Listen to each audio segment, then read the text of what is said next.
मतलब हमको कैसे मरोड़ने का काम कर रहे हैं। उसमें जब पैरा को हम पढ़ते हैं ना, तब हमको ध्यान रहता है कि हमारे साथ पैरा को हम नहीं समझ पाते। अनुच्छेद 13(3) क्या है? अनुच्छेद 13(3) हमारी रूढ़िजन्य परंपरा को प्रदर्शित करता है। अगर मैं डंडा मंडा गुंडा व्यवस्था को मानता हूँ और मेरे घर में, मेरे गांव में रामायण जैसे कार्यक्रम होता है, मेरे गांव में हमारा जो रूढ़ी प्रथा के विपरीत इन पुरखाओं का हम सेवा करते हैं, तो क्या वो रूढ़ी अनुच्छेद 13(3) है क्या? अनुच्छेद 13(3) है क्या? वो भाई कहाँ गए भाई साहब, है ना? अनुच्छेद 13(3) ये सभी जनजाति के लिए है। मैंने कहा ना, सालेवाड़ में ओबीसी समाज का जो साहू था, साहू समाज में कलेक्टर के पास आके जब बात किया, इतना ही रहे, ज्यादा नहीं रहे, पूरा फोर्स के साथ था, एसपी कलेक्टर और ऐसी बिठा देते, और मुझे ग्राम सभा ने बोलने का अनुमति दिया था। मैं उस गांव का नहीं हूँ। साहू समाज ने कलेक्टर एसपी को बोला कि ये गांव गोड़ समाज के ठाकुरों के द्वारा बैठाला गांव है, जहाँ पे हमारा कई पीढ़ी उस गांव में बैठा है साहब, और इस गांव के अनुसार हम चलते हैं। तब मैं कलेक्टर को भी बोला था कि इसी को हम 5th शेड्यूल एरिया बोलते हैं, इसी को अनुच्छेद 13(3) कहते हैं साहब। ये साहू समाज है जिसको भारत के संविधान में बैकवर्ड कहा गया है, अरे ओबीसी के नाम से कहा गया है। लेकिन हमारा गांव, हमारा समाज गोंडवाना का अपना व्यवस्था है, जो यहाँ के सभी समाज यानी ST/SC समाज को अनुच्छेद 13(3) के अंतर्गत लेता है और रूढ़िजन्य परंपरा के अनुसार काम करता है। जो मठियारी न्याय की बात करते हैं, नार व्यवस्था की बात करते हैं, अगर हम वहाँ पे शीतला पूजा कर रहे हैं, वहाँ का गणेश पूजा कर रहे हैं, वहाँ दुर्गा पूजा कर रहे हैं, अन्य देवी देवताओं को पूजा कर रहे हैं, तो हम कैसे जीतेंगे? ये मैं नहीं बोल रहा हूँ, भारत का संविधान बोलता है कि आपका कस्टम, आपका जिसको संयुक्त संघ भी बोलता है कि आपका अपनी भाषा होना चाहिए, पहला बिंदु। दूसरा बिंदु कि आपका गोत्र व्यवस्था होना चाहिए। तीसरा बिंदु है आपका कानून होना चाहिए। कानून को क्या बोलते हैं हम लोग? Customary law. सारा लोग जानते हैं। इस क्षेत्र में कई लोग जीते हैं। लाल श्याम साहब इसलिए हारते थे। उसके बाद राजनांदगांव से कई ऐसे मामले पे जीते हैं जिसको कस्टमरी लॉ के तहत जमीन की या बेटी कहीं चली जाती है तब हम जीते हैं, उसको बोलते हैं कस्टमरी लॉ। अगर इस कस्टमरी लॉ में ट्राइबल समाज के यहाँ पे भाईगा समाज के द्वारा भी जीता गया है कस्टमरी लॉ के समाज, सिर्फ घोड़ समाज के कस्टमरी लॉ नहीं। और हम अपने आप को समझ नहीं पा रहे हैं यार, घोड़ बोलने से संकुचित हो रहे हैं, मैंने अपने आप में ज्ञान डालना है। अभी मेरे पास आपके गांव तरफ से SC समाज का व्यक्ति गया था जमीन मामले पे, इसलिए जमीन मामले पे उसके भाभी किसी और के साथ शादी किया है SC समाज से हटकर। तब मैंने उनको कहा था कि अपने आप के समाज को बोलिए कि आप लोग व्यवस्था में हर समाज में हम लोग क्या करते हैं, लिखा पढ़ी करते हैं। गांव समाज में अपने आप में रूढ़ी प्रथा के अनुसार क्या करवाते हैं, हम लोग रजिस्टर मेंटेन करते हैं, जिसको हम लोग न्याय बोलते हैं, कस्टमरी लॉ। अपने अपने तरीके से रोटी बेटी का न्याय करते हैं। तो उसको गांडा समाज का इनको मैंने बोला और उनको भेजा, और वही कर रहे हैं कि हम कस्टम को मानने वाले, हमारी अपनी रूढ़ी प्रथा है। और उसकी भाभी दूसरा समाज में चली गई है और हमारा समाज का जमीन उसके पास है, यानी दूसरा समाज के पास चली गई, मतलब जमीन चली गई है।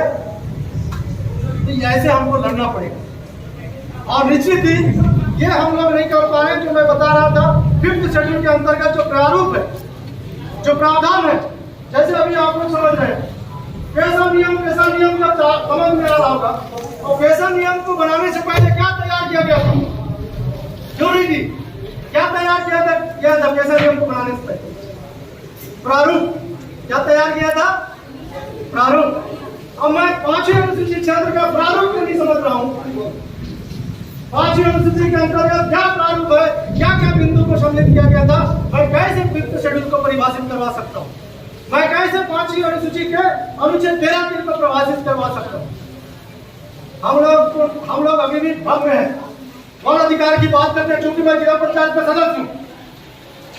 अगर हम 5वीं अनुसूचित क्षेत्र में पेशा की ओर जाते हैं, हमारा गायता का रोल खत्म, हमारा गायता का रोल खत्म हो जाता है। वहां पे हमारा पटेल का रोल वहां खत्म हो जाता है, खत्म हो जाता है। तो हम कहां से रूढ़ी शासित लोग होंगे, कहां से फिर से इनका परिपालन करें। अनुच्छेद 13 का हाथ से हो गया हमारा गांव, कहां से हो गया। वन अधिकार अधिनियम 2006, संशोधन अधिनियम 2007-8, संशोधन अधिनियम 2007-8, संशोधन अधिनियम 2012। ये मेरे हाथ में पुस्तक है, ये छत्तीसगढ़ के सरकार के द्वारा और भारत सरकार के नियम को उल्लेखित किया गया है। और हम लोग बता नहीं पाते हैं कि 5वीं अनुसूचित क्षेत्र आदि समझ दिया गया। मैं पढ़ देता हूँ कि उसका जो पहला बिंदु है वो है कि परंपरा को लेकर कोई भी कानून बनेगा, परंपरा को ही लेकर काम करेगा, तब 5th शेड्यूल है। चूंकि भारत के संविधान में अनुच्छेद 13(3) को खंडित करने का ताकत किसी को नहीं है, किसी को नहीं है। इसलिए इसमें लिखा है अनुसूचित जनजाति और अन्य परंपरागत वन निवासी, जिसको कहा जाता है वन अधिकारों की मान्यता अधिनियम 2006।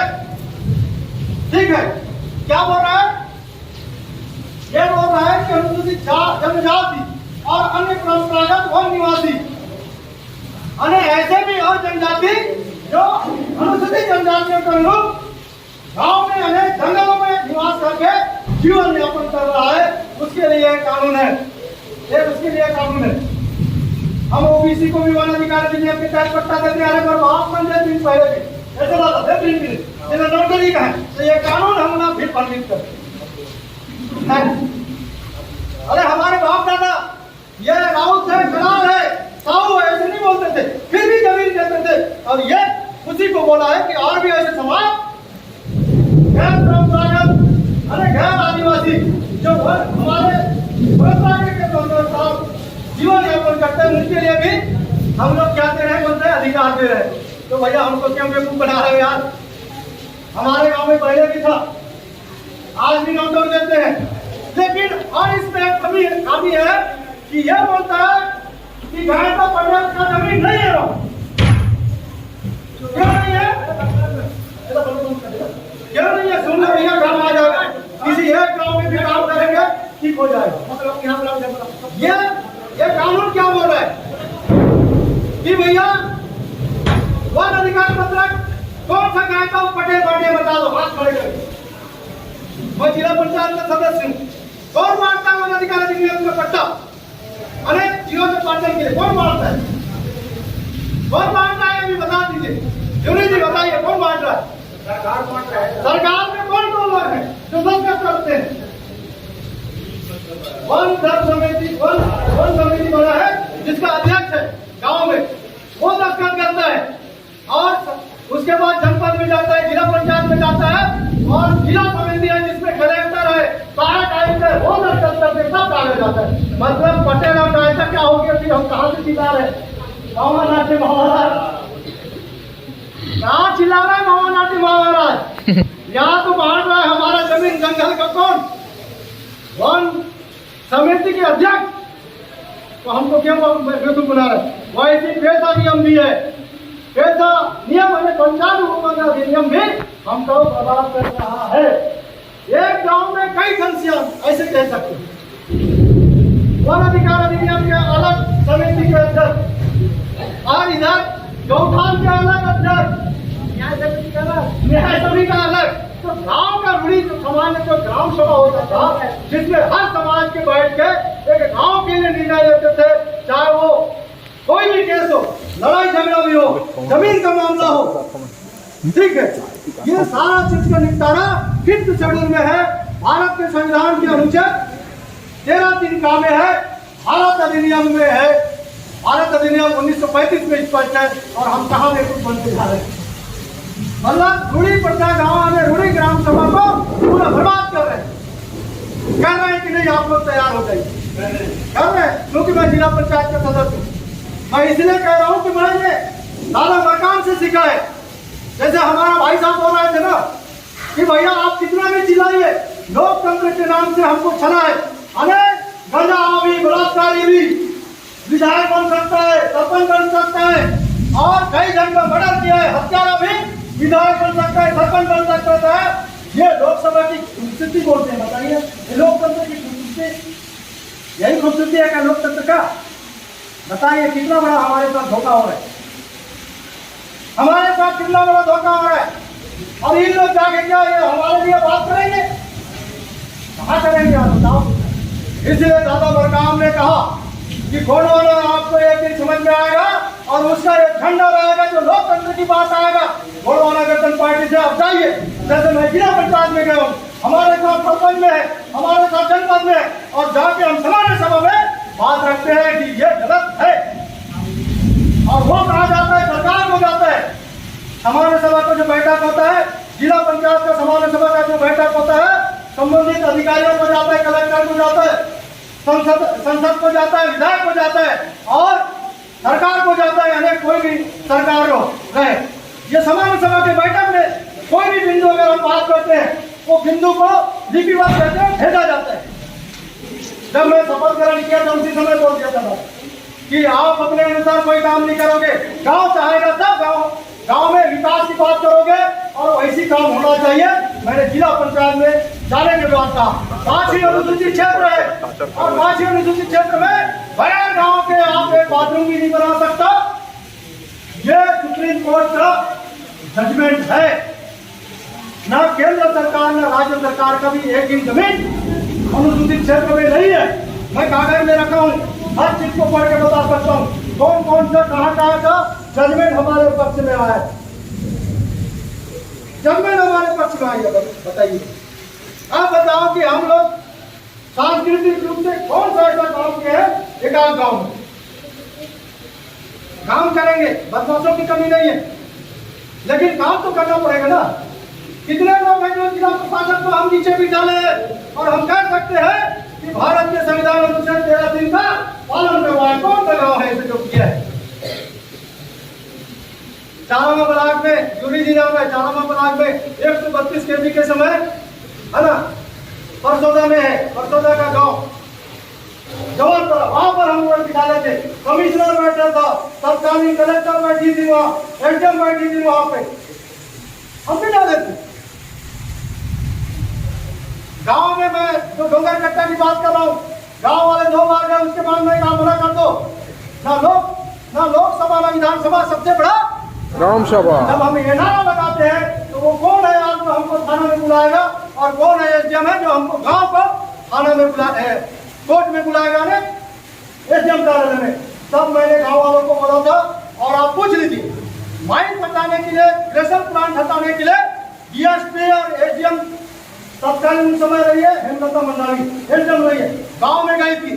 गांव के ग्राम सभा में बैठ के उन्होंने संवैधानिक वाचन किया, ये संविधान ये दर्शन देता है, आपको ऐसे करना पड़ेगा, शुरुआत तो करना पड़ेगा ना।